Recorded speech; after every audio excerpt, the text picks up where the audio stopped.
Oke, selamat datang kembali. Kali ini kita mau bedah satu bab yang menurut saya penting banget dari buku Innovation-ish. Betul, bab 8 ya. Pola pikir iterasi. Intinya tuh simple banget. Kenapa ide-ide paling brilian pun hampir selalu butuh beberapa kali coba sebelum akhirnya berhasil. Dan ini bukan soal nyari kesempurnaan kan? Nah, itu dia. Ini soal belajar sambil jalan, sambil bertindak. Oke. Untuk mulai, ada satu cerita yang langsung nempel di kepala saya dari buku ini. Tentang sekelompok mahasiswa Stanford. Yang soal bayi prematur itu ya? Betul, niat mereka kan mulia banget, mau bantu bayi prematur di desa-desa terpencil. Ide awalnya, cukup jelas. Mereka pikir masalahnya kurang inkubator canggih. Tepat, kedengarannya logis banget kan? Sangat logis. Dan itu asumsi yang ya kayaknya bakal dibuat kebanyakan orang. Oh, teknologinya kurang gitu. Tapi untungnya mereka nggak langsung bikin inkubator mahal. Mereka ngapain emangnya? Mereka melakukan sesuatu yang bisa dibilang radikal. Mereka langsung turun ke lapangan, datang ke desa-desa itu buat lihat sendiri. Dan di sana mereka nemuin. Fakta yang membalikan semua asumsi mereka. Apa itu? Ternyata, rumah sakit di sana itu punya inkubator. Cukup banyak malah, sumbangan dari mana-mana. Tapi inkubatornya kosong. Kosong. Kok bisa? Nggak terpakai. Masalahnya, ternyata bukan kekurangan alat. Terus? Masalahnya adalah, sebagian besar bayi prematur ini meninggal dalam perjalanan menuju rumah sakit. Wow. Perjalanannya bisa berjam-jam. Jadi ya, mereka selama ini fokus pada solusi untuk masalah yang salah. Gila, momen aha kayak gitu pasti langsung mengubah segalanya ya. Ini nih yang langsung membawa kita ke inti pembahasan kita. Pola pikir iterasi. Betul.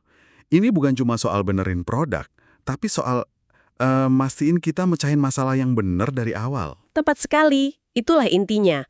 Dunia nyata itu akan selalu ngasih kejutan yang membentuk ulang solusi kita. Inovasi itu bukan jalan tol yang lurus. Tapi lebih kayak jalan setapak di hutan gitu ya, berliku-liku. Nah, persis.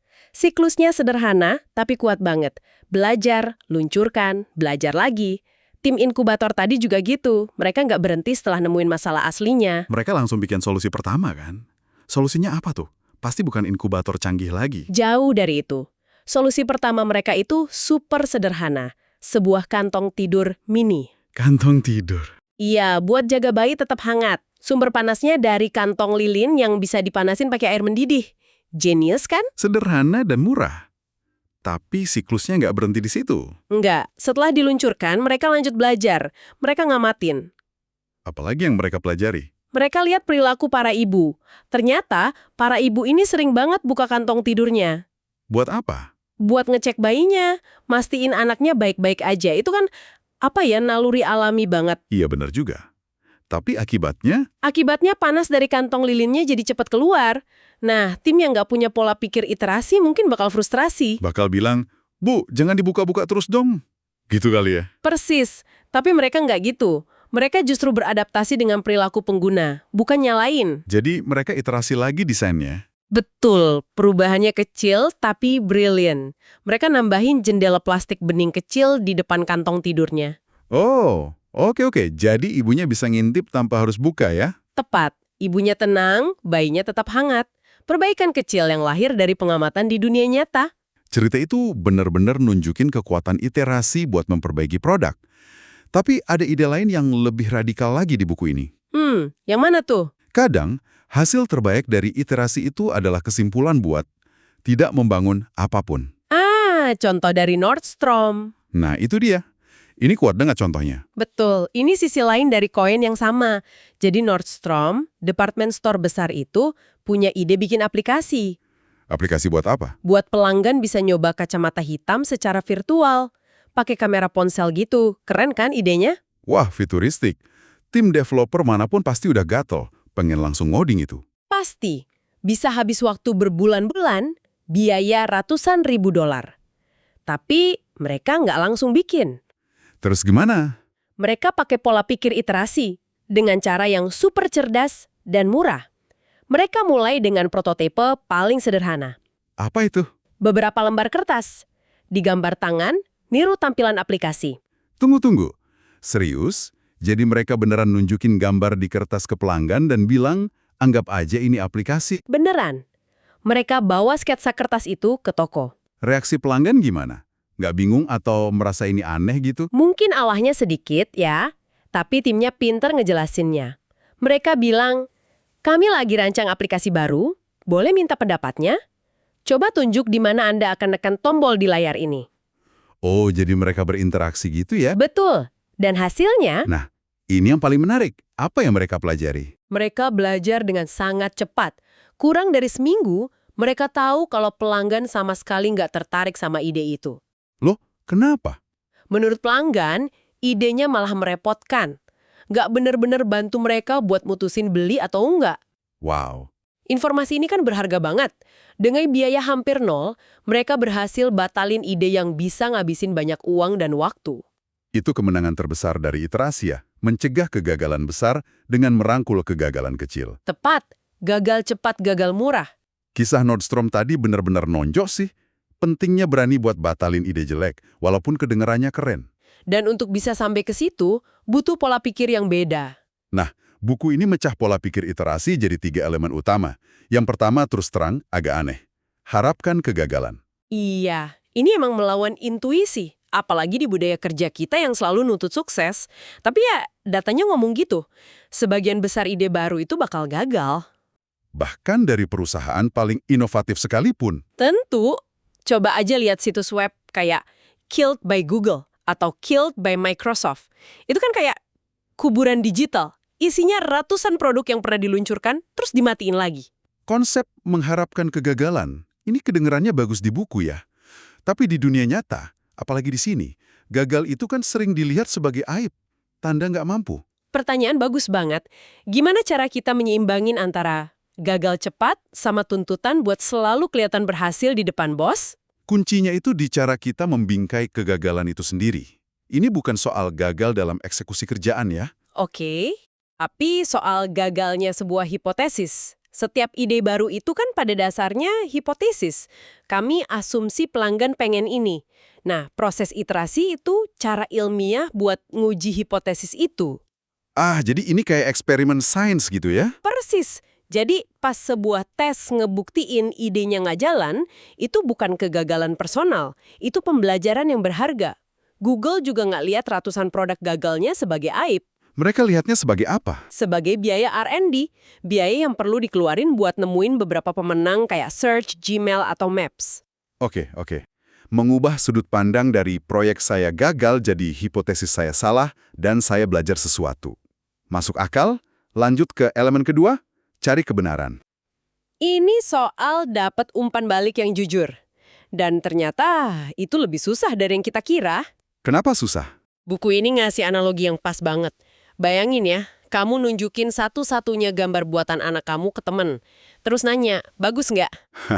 Udah pasti jawabannya basa-basi. Wah, bagus sekali. Kreatif ya anakmu. Nah, kan, jawaban yang bikin sengeng tapi nol besar manfaatnya. Nggak bisa dipakai buat perbaikan. Sering banget ngalamin itu. Tepat. Sekarang, bayangin skenario beda. Anak kamu nunjukin 3 gambar yang beda, terus kamu nanya ke temen yang sama. Mana yang paling kamu suka dan kenapa? Wah, itu beda ceritanya. Temenku pasti bakal mulai bandingin. Dia mungkin bakal bilang, aku suka mataharinya di gambar pertama, tapi pohon di gambar ketiga lebih bagus. Persis. Dengan ngasih pilihan, kamu secara alami ngundang umpan balik yang lebih spesifik, jujur, dan bisa ditindaklanjuti. Jadi bukan nanya bagus atau jelek, tapi minta perbandingan. Betul, ini trik psikologi sederhana yang bisa diterapin ke apa aja. Jangan tanya, apakah ini bagus? Tapi tanyain, mana dari 2 versi ini yang lebih jelas?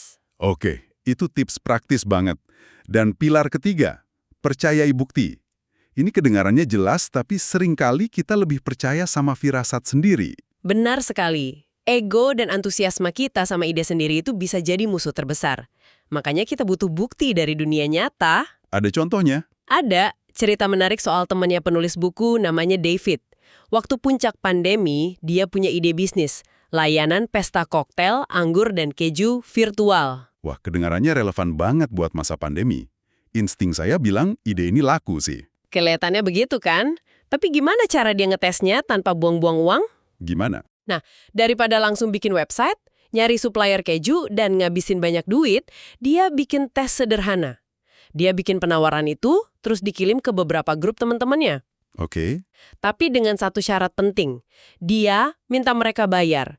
Seolah-olah itu bisnis beneran. Dia nggak bilang, mau coba gratisan nggak? Tapi ini layanannya, harganya sekian, siapa yang mau daftar gitu ya? Tepat. Dan hasilnya. Ada yang mau bayar? Nggak ada satupun. Nol. Serius? Serius. Teman-temannya bilang idenya bagus. Tapi nggak ada yang benar-benar mau keluarin duit buat itu. Wah, itu bukti yang jujur dan brutal ya. Paling jujur. Kegagalan kecil yang cuma makan waktu beberapa jam itu nyelamatin dia dari potensi rugi yang jauh lebih besar. Itulah kekuatan mempercayai bukti. Oke, jadi kita harus percaya bukti. Dan bukti ini didapat dari pengujian. Disinilah konsep prototipe jadi kunci kan? Benar, prototipe itu jembatan antara ide abstrak di kepala kita sama dunia nyata yang konkret. Jadi prototipe itu kayak perwujudan fisik dari sebuah pertanyaan, gitu ya? Nah, itu kalimat yang pas. Sketsa kertas Nordstrom tadi itu prototipe. Tujuannya bukan buat jadi sempurna, tapi buat mancing respons dan pembelajaran. Buku ini ngebahas konsep fidelitas dalam prototipe. Maksudnya apa tuh? Fidelitas itu gampangnya tingkat kemiripan sebuah prototipe dengan produk akhir. Ada spektrumnya. Oh, ada level-levelnya gitu ya? Betul. Di satu sisi, ada fidelitas rendah. Kayak sketsa di serbet, gambar storyboard, atau model dari kardus. Cepat, murah, tujuannya buat ngetes konsep dasar. Oke. Di sisi lain, ada fidelitas tinggi. Kayak aplikasi demo yang bisa diklik-klik, atau model 3D yang udah fungsional. Ini lebih mahal, tapi ngasih gambaran yang lebih realistis. Jadi, fidelitas rendah itu kayak denah rumah di atas kertas, sementara fidelitas tinggi itu udah kayak maket 3D lengkap sama miniatur perabotannya ya. Analogi yang sempurna. Dan aturan mainnya adalah mulai dari yang rendah. Kenapa harus dari yang rendah? Supaya bisa gagal berkali-kali dengan cepat dan murah. Mulai aja dengan banyak ide liar dalam bentuk prototipe fidelitas rendah, terus tes ke sekelompok kecil pengguna. Lalu, setelah fase fidelitas rendah, apa selanjutnya? Nanti, dari umpan baliknya, beberapa ide bakal kelihatan lebih menjanjikan dari yang lain. Nah, buat ide-ide inilah baru kita tingkatkan fidelitas prototipenya. Oh, jadi bertahap gitu ya? Betul. Ini kayak saringan atau corong. Kamu masukin 20 ide dalam bentuk sketsa, mungkin cuma 5 yang lolos jadi model interaktif, dan dari situ mungkin cuma 1 yang layak dikembangin jadi produk jadi. Wah, ini kayak reverse engineering dari kesuksesan ya. Bukan fokus nyari satu ide jenius, tapi fokus nyingkirin ribuan ide jelek secara sistematis dan murah. Persis, dan ini bukan konsep baru. Buku ini ngingetin kita soal Thomas Edison dan timnya, si Makers. Yang nemuin bola lampu. Betul. Buat nemuin filamen yang pas buat bola lampu, mereka nggak cuma nyoba beberapa kali. Mereka ngelakuin ribuan eksperimen. Ribuan? Ribuan!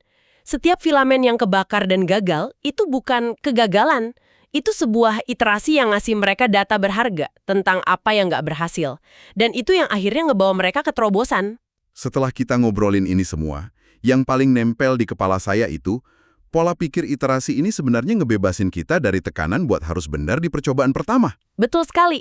Inovasi itu bukan momen eureka tunggal. Tapi siklus tanpa henti.